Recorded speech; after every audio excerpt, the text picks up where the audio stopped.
Hello दोस्तों, कैसे हैं आप लोग का सबसे पहले हमारे चैनल पर स्वागत है।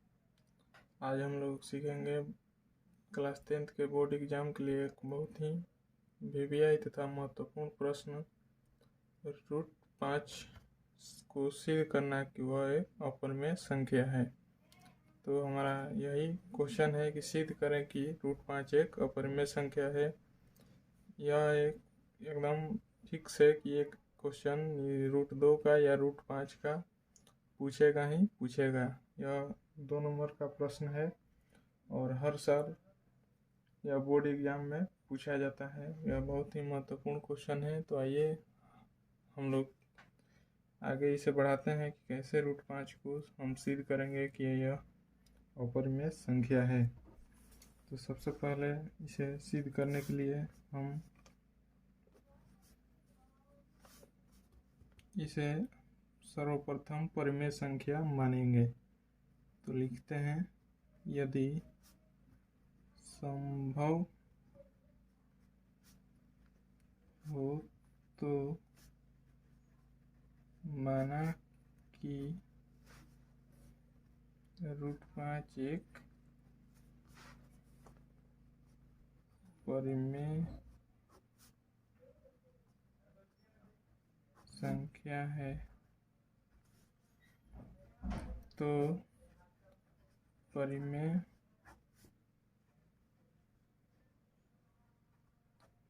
संख्या की परिभाषा से परिमेय संख्या की परिभाषा होती है कि जिस संख्या को हम p/q के रूप में लिख सकें तथा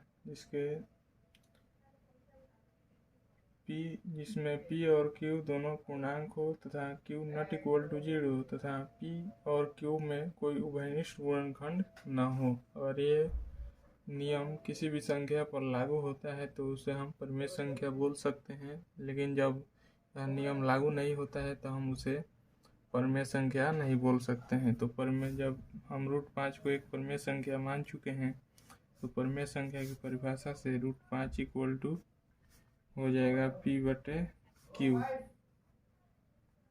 जहाँ p तथा q पूर्णांक संख्या है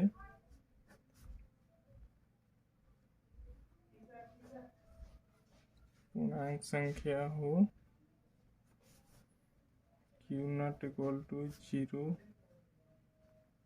तथा p और q में कोई उभयनिष्ठ गुणनखंड न हो, तब इसे हम परिमेय संख्या कह सकते हैं। अब इसे हम लोग आगे बढ़ाएंगे तो समीकरण के नियम के अनुसार बाई क्रॉस गुणा होगा। तो यह p equal to root 5q। समीकरण के नियम के अनुसार हम दोनों तरफ किसी भी समान संख्या से गुणा या दोनों तरफ वर्ग q कुछ भी कर सकते हैं। तो दोनों तरफ वर्ग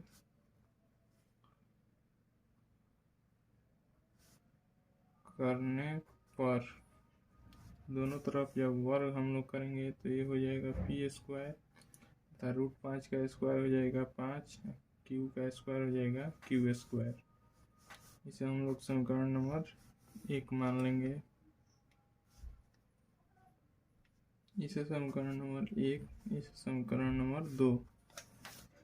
अब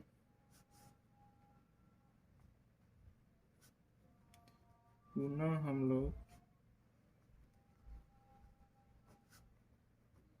मानेंगे कि p इक्वल टू 5 की। जब हम लोग p इक्वल टू 5 के मानेंगे तो p के स्थान पर 5 के रखने पर हो जाएगा 5k का स्क्वायर इक्वल टू 5q²। या अगले लाइन में हो जाएगा 25k का स्क्वायर इक्वल टू 5k का स्क्वायर। अब दोनों में 5 कॉमन है तो हम लोग 5 को कटा देंगे, यानी 5 दोनों में से हट जाएगा। ये हो जाएगा 5k का square equal to Q square. इसे हम लोग समीकरण नंबर 3 मान लेते हैं। तो यहाँ पर ध्यान से देखिए कि यहाँ पर P square equal to 5q square है, तो ये 5 यह दर्शा रहा है कि पी स्क्वायर 5 से विभाज्य है, अतः पी भी 5 से विभाज्य होगा। और यहाँ पर समीकरण 3 दर्शा रहा है कि क्यू स्क्वायर 5 से विभाज्य है, अतः क्यू भी 5 से विभाज्य होगा। तो समीकरण 2 और 3 से हमें स्पष्ट हो गया है कि पी तथा क्यू 5 से विभाज्य है। इसी लाइन को हम लोग लिखेंगे समीकरण 2 तथा 3 से स्पष्ट है कि पी तथा क्यू का उभयनिष्ठ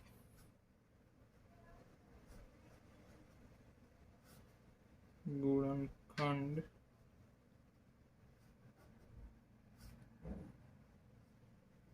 पाँच है। पी तथा क्यू का उभयनिष्ठ गुणनखंड 5 है। यहाँ पर सबसे ऊपर देखिए कि हम लोग इसके परिभाषा में लिखे हैं कि पी तथा क्यू में कोई उभयनिष्ठ गुणनखंड नहीं होना चाहिए, लेकिन समीकरण 2 और 3 के अनुसार पी तथा क्यू का उभयनिष्ठ गुणनखंड 5 हमें मिला है, जो कि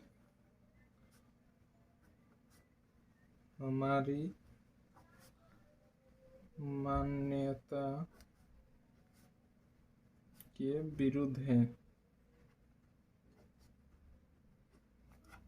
अतः हम एक विरोधाभास पाते हैं कि पी तथा क्यू परिमेय संख्या है। यह गलत है।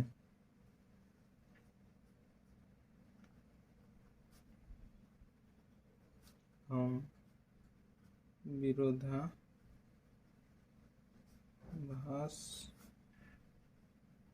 पाते हैं कि पी तथा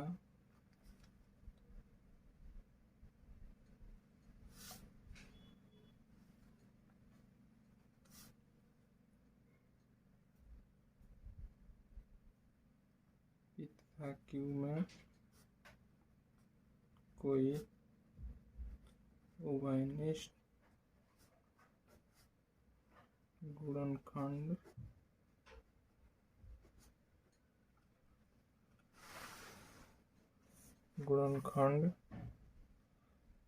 न है। अतः हमारी मान्यता की √5 एक परिमेय संख्या है। यह गलत है। हमारी मान्यता की √5 एक परिमेय संख्या है, यह गलत है। तो जब परिमेय संख्या यह नहीं है तो अंत में अतः √5 एक